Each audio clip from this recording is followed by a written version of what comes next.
again, and welcome to my channel. So recently I've caught myself on my phone a lot.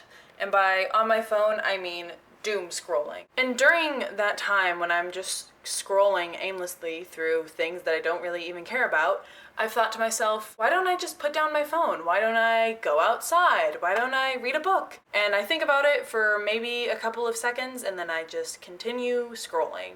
But one day when I was doom scrolling on YouTube, I came across this video by Haley Pham where she swaps out her screen time on her phone for time for reading. And I thought that was super interesting, so I clicked on the video, I watched it all the way through, and I was like, you know what?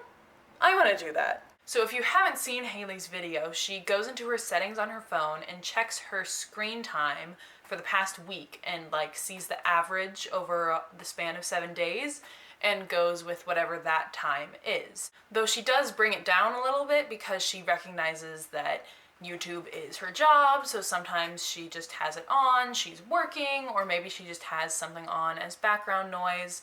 And I'm probably gonna do a similar thing. My weekly average is anywhere from 8.5 hours to 7.5 hours without me reducing it. So I'm probably gonna go with the 7.5 hour one and bring it down to about 6.5 hours. I think that's fair. So the first book I'm going to be reading is a book that I've actually been reading for the past couple of weeks. It's the book Romancing Mr. Bridgerton because I recently watched the Bridgerton series on Netflix and cannot physically wait for Penelope and Colin's season. So I was like, I'll just buy the book. And granted, I can already tell that this book is gonna be far different from the actual show, but I'll take what I can get, you know? So I'm gonna be finishing up this book, hopefully. Hopefully it doesn't take me 6.5 hours to finish this book. This is where I am right now, just a little under halfway. But, I don't know, it might take me 6.5 hours. I am a bit of a slow reader, generally. But I really hope that I'm able to finish this book and move on to another one in the span of 6.5 hours. I think that's relatively reasonable. Yeah, so let's get to it. So, again, if you've watched the Haley Pham video, you'll know she has a very specific setup for whenever she reads. She has something to support her back. She has a pillow that she puts underneath her legs. She puts a blanket on top of her legs and then another pillow on top of her legs to support her arms while she's reading. And I just thought this was incredibly genius, so I'm going to be doing the exact same thing. Minus the blanket, because sometimes if I get too comfortable, then I fall asleep and then we have a whole nother issue. But I will be using my phone to do the stopwatch to keep track of how long exactly I have been reading for. That will be beside me for most of the time. So yeah, let's get started.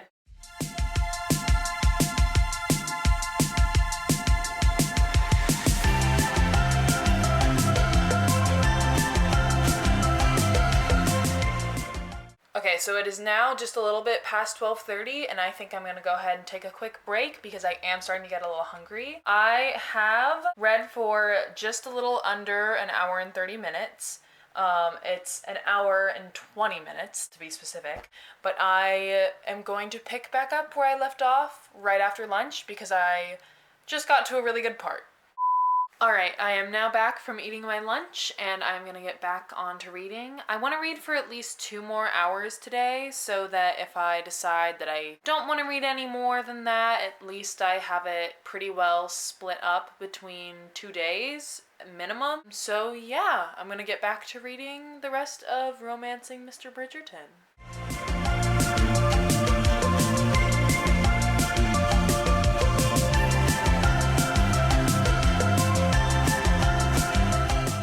So I completely forgot to give an update after I started my reading after lunch, so I'm gonna go ahead and do that now. After lunch, I read almost exactly 2 hours, just a little bit more, and I only have the epilogue of this book left, so I am going to finish that really quick, and then I'm going to pick out my book for the next however long I have to read. I have officially finished reading Romancing Mr. Bridgerton, and honestly, it was really good. I think I'm probably gonna give it 4 stars out of 5 on Goodreads, and I will definitely be leaving a review, so if you want to see that, you can go down in the description and check that out. It's obviously different from the TV show, so there were a couple things that I kind of just had to pick up on and kind of hope that I got there eventually, and I did. I did get there eventually. The epilogues, which there were 2 of, took me over 25 minutes to read, which I'm a little embarrassed of, but I also prefaced at the beginning of this video that I am a slow reader. So I'm not that ashamed. So now I am going to pick out my next book that I am going to read, and I am choosing to read the last book in a series that I've been reading over the last couple of months. It's called Winter, and it is from the Lunar Chronicles series. I've been putting off reading it for a while just because whenever I read a series, I tend to kind of move through the last book pretty slowly or just put off reading the last book for a while because I don't want it to end. But I'm also super interested to see how this storyline ends, so I think I'm just gonna jump into it. I probably won't do any more reading today though, just because I have been reading for nearly 4 hours today. And for me, that's a lot, okay? For me, that's a lot. And I also wanted to kind of span this video over a couple of days, so I think either tomorrow or the day after I'm going to pick up Winter and start reading for a minimum of 2.5 hours. When I do pick up my book, I'll see you then. Okay, so I do have an update. I very stupidly swiped out of my timer app the other day, and it has now gone back to 0 on the stopwatch. Also, I'm going to admit, I did start reading this and I didn't document it. It was very short. I only got through 1 chapter, and I was just reading a little bit before I went into work the other day. It couldn't have been for more than 10 minutes, but I'm not going to count it for my overall time just because I didn't document it. So yeah, let's get into it.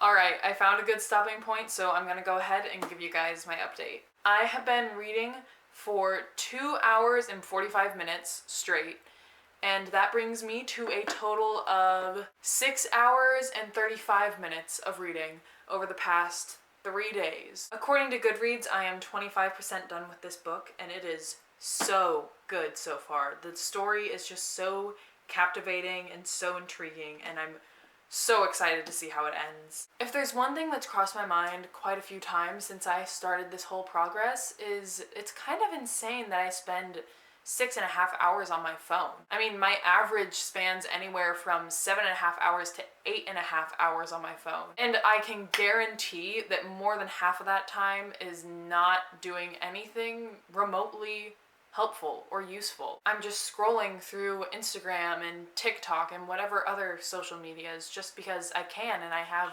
nothing better to do. But if there's one thing that doing this video has taught me, it's that there are plenty of other things to do that are absolutely worth my time and energy. So I think I'm gonna try to catch myself more often when I'm doom scrolling, and instead of just kind of brushing it off with a, well, there's nothing else that's really worth my time, just set down my phone and find something else that is. And if you have watched this entire video and find this idea even remotely intriguing, I highly suggest it because it was honestly a lot of fun. I was able to get through a book that I have been struggling to get through for a couple of weeks now, and I was even able to start up a book of one of my favorite series and finally get to the ending of this incredible story. And that is all for today's video. I hope you enjoyed it, and if you did, please like, comment, and subscribe, and I will see you in my next video.